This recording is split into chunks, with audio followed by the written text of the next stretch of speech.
ಎಲ್ಲರೂ ಒಟ್ಟಾಗಿ ಅನನ್ಯ ಭಕ್ತಿಯಿಂದಲೇ ನನ್ನನ್ನು ಪ್ರಾರ್ಥಿಸಿಕೊಂಡವರಿದ್ದೀರಿ. ಇದು ಪ್ರತ್ಯಕ್ಷರಾಗಿ ನಿಮ್ಮೆಲ್ಲವರ ಮುಖವನ್ನು ಗಮನಿಸುತ್ತಾ ಇದೆ. ಕಣ್ಣಿನಿಂದ ಧಾರಾಕಾರವಾದ ಕಂಬನಿ ಸುರಿಯುತ್ತಾ ಇದೆ. ದೇಹ ಭಯದಿಂದ ಕಂಪಿಸುತ್ತಾ ಇದೆ. ನಾಲಿಗೆ ನುಡಿಯುವುದಕ್ಕೆ ತಡವರಿಸುತ್ತಾ ಇದೆ. ಯಾರಿಂದ ಒದಗಿ ಬಂದ ಈ ಭವಣೆ ತಿಳಿಸಿ ಪರಿಹರಿಸುತ್ತೇನೆ.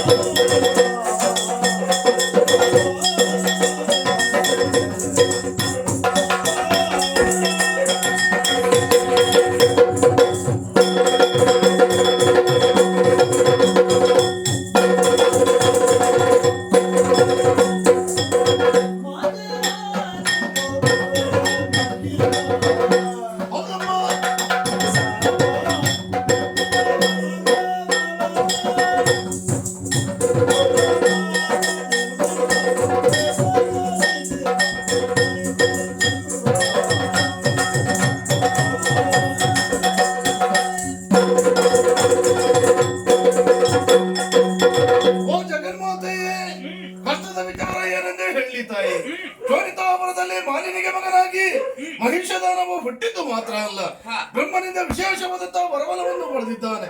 ವರಬಲದಿಂದ ಮತ್ತನದಂತಹ ಆತ ಕರ್ಕ ಮತ್ಯ ಪಾತಾಳ ತ್ರೈಭುವನ ತನ್ನ ಅಂಕಿತದಲ್ಲಿರಿಸಿದ್ದಾನೆ.